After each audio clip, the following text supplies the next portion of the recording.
आज 9 ज़िलहज है यानी कि हज का दिन। आज के दिन सभी हाजियों को एक साथ मैदान अराफात में इकट्ठा होना है। तो हम भी बस का इंतज़ार कर रहे थे, लेकिन बस का सिस्टम चूँकि जैसे कल रात ही लड़खड़ा गया था, वो आज भी इसी तरह से डिस्टर्ब रहा। किसी तरह से 11 साढ़े 11 बजे हमें बस मिली। अब हम इस बस में सफ़र कर रहे हैं, 10-15 मिनट का रास्ता है, लेकिन सफ़र करते करते काफ़ी वक्त बीत जाने के बाद देखा कि ये बस वाला दोबारा उसी रास्ते पर आ गया है जहाँ से हम गए थे। मीना के कैंप से निकलते हुए आगे मुज़दलिफ़ा का इलाका पड़ा और ये दोबारा ऐसा हुआ। पहली बार जब ये यहाँ से निकल के दोबारा आया तो लगा कि ये रास्ता भटक गया है। सभी हाजी लोग जल्द में थे कि जल्दी से मैदान अराफात पहुँचे, लेकिन ये देखिए मुज़दलिफ़ा साइड में जो आप काले खुले मैदान के नीचे रात में ये भी था कि मुज़दलिफ़ा का इलाका है, लेकिन यदि दोबारा भी इसी रास्ते पर आया तो सभी हाजी परेशान वो बस वाले ने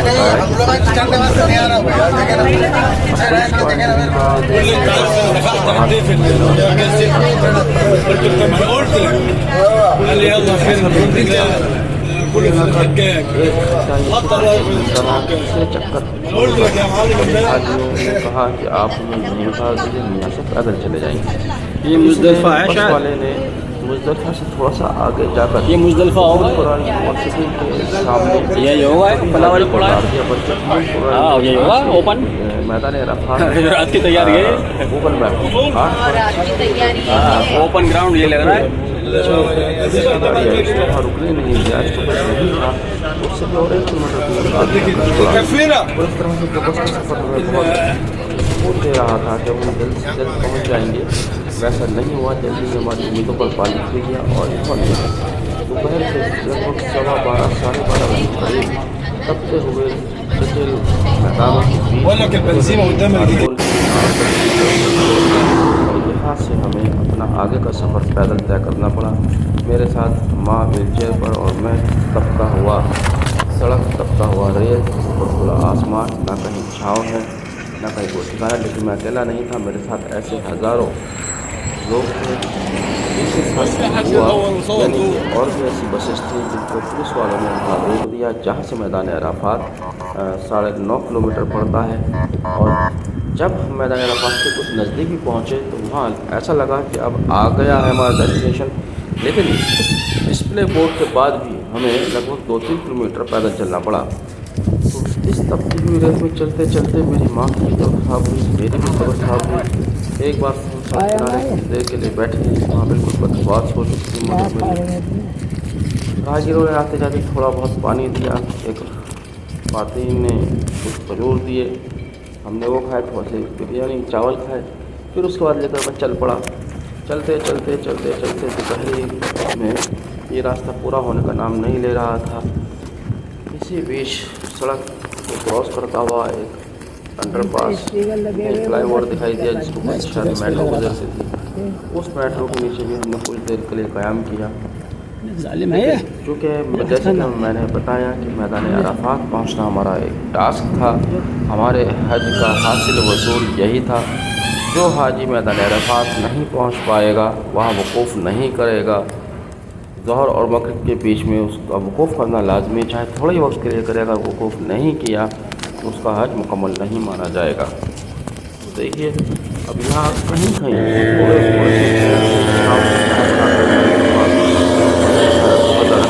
जा रही है।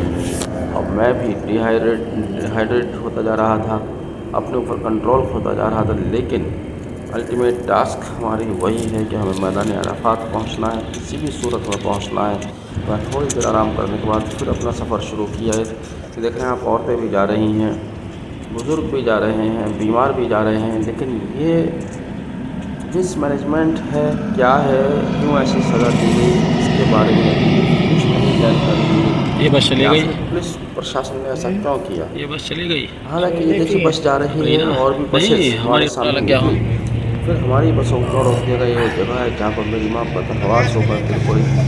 एक बार तो मुझे लगा कि शायद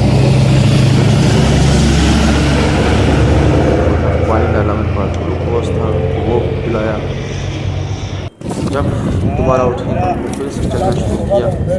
यहाँ वो फ्लाईओवर है, इसके नीचे हमने आके दोबारा से क़याम किया, फिर थोड़ी देर के लिए राहत लेने के लिए, क्योंकि इस फ्लाईओवर के नीचे इसकी छाएँ आ रही थी और कोई छाएँ का जगह नहीं था, न कोई कैंप है, न कोई टेंट है। मैंने कभी सोचा नहीं था और सरकार की भी ऐसी कोई प्लानिंग नहीं थी। ये अचानक से क्या हुआ, पुलिस वाले क्यों नहीं समझ पा रहे थे, ना वो हमारी बात समझ पाए, ना हम उनको अपनी बात समझा पाए। ये वो पाकिस्तानी लोग हैं जिन्होंने मुझे मैदान अराफात में यहाँ बुलाया। जाली से एक गेट था, जाली के पास अंदर बुलाकर पानी पिलाया। मेरी वालदा को अपनी औरतों के पास बिठाया। इनकी औरतें भी इतनी अच्छी थी बेचारी, उन्होंने मेरी माँ को पानी नहीं पिलाकर जब वो थोड़ी सी जान सी आई, उनमें वज़ू कराया, उनको नमाज अदा कराई। इस लेडी ने तो अपने हाथ से मेरी माँ को जूते पहनाए। इस तरह से हम लोग जब एक बार बदहवास से हो चुके थे, अब हमारी कुछ जान में जान आई और दोबारा अब यहाँ से हम मैदान अराफात की तरफ चल रहे हैं। अब मैं सुबह की जैसा रिफ़्रेश होकर निकला हूँ अपने खेमे की तलाश में। अल्हम्दुलिल्लाह मेरी माँ ने ज़ोहर की नमाज़ पढ़ी, यहाँ असर की नमाज़ पढ़ी। मुज़दलिफ़ा में जो एक रुकने का ज़रूरी अहकाम था वो पूरा किया। पाकिस्तानी खेमे ने, उनके हाजी ने बहुत मदद की। मुझे लगातार जूस के ऊपर जूस पिलाया। मैं बदहवास अगर था ना, इतना होश नहीं था उस वक्त। वालदा खुद मेरी ऐसी होश में लग रहा था शायद ये बचेंगे भी नहीं, मुझे लगने लगा था।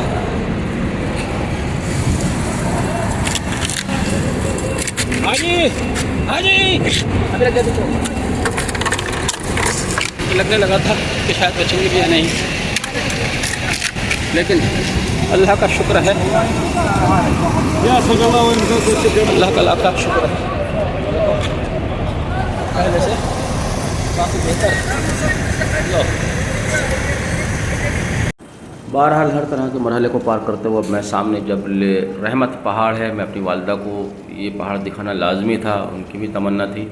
लेकिन इस पहाड़ के ऊपर जाने की ना मेरी तमन्ना थी ना ख्वाहिश थी, चूँकि जिस बात का हुक्म सल्लल्लाहु अलैहि वसल्लम ने नहीं दिया मैं उस काम को नहीं करना चाहता था। आपका फरमान था कि पूरा इलाका, पूरा मैदान अराफात का मैदान है, हमें यहीं वक़ूफ़ करना था, तो हमने यहाँ वक़ूफ़ किया, ज़ोहर असर की नमाज़ भी पढ़ी और हम चल दिए हैं मुज़दलिफ़ा की तरफ। मुज़दलिफ़ा की तरफ जाने से पहले अभी बीच रास्ते में थोड़ी देर और आराम करना था, क्योंकि वालदा अभी पूरी तरह से चलने लायक नहीं थी और वैसे भी मग़रिब के बाद हमें मुज़दलिफ़ा के लिए निकलना है, तो अभी कोई ऐसी जल्दी भी नहीं थी। मैदान अराफात काफ़ी बड़ा मैदान है ये, फ़िलहाल तो इसकी ये शक्ल है। रोज़ क़यामत के दिन इसका एरिया शाम तक बढ़ा दिया जाएगा और भी बड़ा कर दिया जाएगा। फ़िलहाल अभी हम मैदान अराफात में ही, मैं सोच रहा था कि अपना कैंप भी देख लूँ, मकतब 157, लेकिन उसको काफ़ी तलाश करने के बाद भी वो कैंप नज़र नहीं आया। यहाँ आप देख सकते हैं जो नीचे पैरों में से आवाज़ आ रही है, ये आवाज़ें बोतलों पर जो पैर पड़ रहे हैं उनसे निकल रही है यहाँ, जिससे आप अंदाज़ा लगा सकते हैं कि दिन भर में सऊदी अरब के लोगों ने, मक्का शहर के लोगों ने हाजियों की इतनी खिदमत की है। उनको हज़ारों हज़ार लीटर पानी, कोल्ड ड्रिंक्स, लबन, जूस, फ्रूट जूस, तरह तरह के फ्रूट जूस, आइसक्रीम उनको सर्व की गई हैं, उनको खिलाई गई हैं। उनकी खिदमत में, उनके आवभगत में, उनके मेहमान नवाजी में कहीं भी किसी भी तरह की कोई कसर नहीं छोड़ी। मैं अब फिर एक बार अपनी माँ के साथ सड़क किनारे बैठ गया हूँ और यहाँ से अभी हाजियों की रफ्तार को ही देख रहा हूँ और फिर से दोबारा से एनर्जाइज होने के बाद मैं यहाँ से चलना शुरू करूँगा। अभी मैदान अराफात में ही हम लोग हैं, यहाँ से मुज़दलिफ़ा काफ़ी दूरी पर है। अभी यह भी सोच रहे हैं कि मुज़दलिफ़ा पैदल जाया जाए या बसेस के द्वारा जाया जाए। बस की सर्विस यहाँ से अभी नहीं दिखाई दे रही, यहाँ आसपास बस है भी नहीं और मुझे मालूम नहीं था, चूँकि हम तो सारा डिस्टर्बेंस ही हो गया, हम 9-10 किलोमीटर पैदल चल कर आए हैं, बस से नहीं आए, तो इसलिए हमें यह भी नहीं मालूम कि बसेस कहाँ खड़ी हैं या नहीं खड़ी हैं, हमारी बस बाहर रोक दी गई या सबकी बस बाहर रोक दी गई। बहरहाल अभी थोड़ी देर बाद हमें यहाँ से मुज़दलिफ़ा के लिए निकलना है। कोशिश मैं करूँगा कि अगर बसें जा रही होंगी तो बस से ही जाएंगे, क्योंकि बहुत ज़्यादा थक चुके हैं। पूरी दोपहर 12 साढ़े 12 बजे से लेकर 3:30 बजे तक हम तपती हुई धूप में पैदल चलते रहे, वो आपने देखा। हालांकि अम्ब्रेला था मेरे हाथ में, गर्दन से दबा कर उसको, चूँकि दोनों हाथ से व्हील चेयर ही पकड़नी थी, गर्दन से नीचे मैंने अम्ब्रेला भी दबाया कुछ रास्ते और बीच में एक जगह ऐसी भी आई जब अम्ब्रेला मेरे हाथ से छूट गया। देखिए, आप देख सकते हैं ये जो स्क्रैप पड़ा हुआ है, बोतल, जूस और फ्रूट्स के निशानात हैं। दिन भर यहाँ हज़ारों हज़ार टन फ्रूट्स, जूस, लवन और दुनिया भर के बहुत सारे, बता नहीं सकता, तरह तरह के बिस्किट्स, चॉकलेट्स जो यहाँ पड़े हुए हैं, रैपर्स को बता रहे हैं लोग के हाथ में। मैंने देखा इस कदर ये खातिरदारी करते हैं यहाँ हाजियों की। खैर, ये भी एक अलग ही मिसाल है जिसको आप कहीं कंपेयर नहीं कर सकते। सामने एक बस खड़ी हुई मुझे दिखाई दी, उसके बाद भी आगे बस खड़ी हुई दिखाई दी। अब मैं हिम्मत करके चलूँगा। हालांकि जब बस हमारे पास है ही नहीं, हमें ये नहीं मालूम कि हमारे पास है कौन सी, तो यहाँ ये बड़ा मुश्किल है कि कोई बस आपको बैठा लेगी। सऊदी अरब में वैसा रिवाज नहीं है जैसे हिंदुस्तान में आप देखते हैं। देखिए, ऊपर आसमान में हेलीकॉप्टर उड़ रहे हैं। ये हेलीकॉप्टर क्यों उड़ रहे हैं इसके ऊपर मैं अलग से चर्चा करूँगा। जब आप जानेंगे तो हैरान रह जाएंगे। पूरे दिन अराफात के आसमान पर इसी तरह से हेलीकॉप्टर्स उड़ते रहे। इन हेलीकॉप्टर्स की जो अपनी कहानी है, आप सुनेंगे तो वाकई चौंक जाएंगे, हैरान रह जाएंगे। बसेस तो यहाँ हज़ारों की तादाद में थी, लेकिन कोई बस वाला बिठाने के लिए तैयार नहीं था। जैसे कि मैंने कहा था कि बस पहले से ही फुल थी। मुज़दलिफ़ा हमें बहुत खुशामद करने के बाद 10-20 बस वालों की खुशामद करने के बाद एक बस ड्राइवर को कुछ रहम आया और उसने मेरी माँ को, बल्कि अंदर जो पैसेंजर बैठे हुए थे, हिंदुस्तानी पैसेंजर थे, उन्होंने उसको दबाव बनाया कि भाई इनकी माँ अपाहिज हैं या बीमार हैं, व्हील चेयर पर हैं, आप इनको बिठा लीजिए। तो उन्होंने तब जाकर अपना बस का गेट खोला। बस फुल हो चुकी थी। मेरी माँ को तो सीट मिल गई। मैं फिर से स्टेज पर बैठा हुआ हूँ। मैं आपको बता दूँ, जब मीना से निकला था तब भी तब तो मैं खड़े खड़े आया था, माँ स्टेज पर बैठी थी। लेकिन इस बार अच्छी बात यह है कि मेरी वालिदा को सीट मिल गई, एक सीट खाली थी। अब ये देखिएगा, हम मुज़दलिफ़ा की तरफ जा रहे हैं, लेकिन सड़कों पर पैदल जाने वालों की तादाद बस में बैठे हुए हाजियों से कहीं ज़्यादा है। जो लोग पैदल जा रहे हैं उनमें ये देखिए औरतें भी हैं, बुज़ुर्ग भी हैं, बीमार भी हैं। यहाँ पर मैं फिर उस बात को दोहराऊँगा कि इनका ट्रांसपोर्ट सिस्टम मक्का शहर का पूरी तरह से लड़खड़ा गया। इनकी स्ट्रेटजी में कोई ना कोई कमी रही। कम से कम इतनी स्ट्रेटजी एट रैंडम बना सकते थे कि जब भी पैसेंजर बिठा रहे थे, जो औरतें जा रही हैं पैदल या बूढ़े जा रहे हैं, उनको बस में बिठा सकते थे। लेकिन ऐसा लगता है कि इनके ड्राइवर्स के पास अपने डिसीजन लेने की कोई पावर नहीं थी। ये ड्राइवर्स भी जो बाहर एक इनके सुपरवाइज़र होते हैं, क्या उनका डेजिग्नेशन रहा होगा, उन्हीं के हाथों ऑपरेट होते हैं। जैसा वो इंस्ट्रक्शन देते हैं वैसा करते हैं। कुल मिलाकर हम किसी तरह से मुज़दलिफ़ा पहुँच गए और इस तरह से 9 ज़िलहज का हमारा सफ़र पूरा होता है। कल फिर मिलेंगे।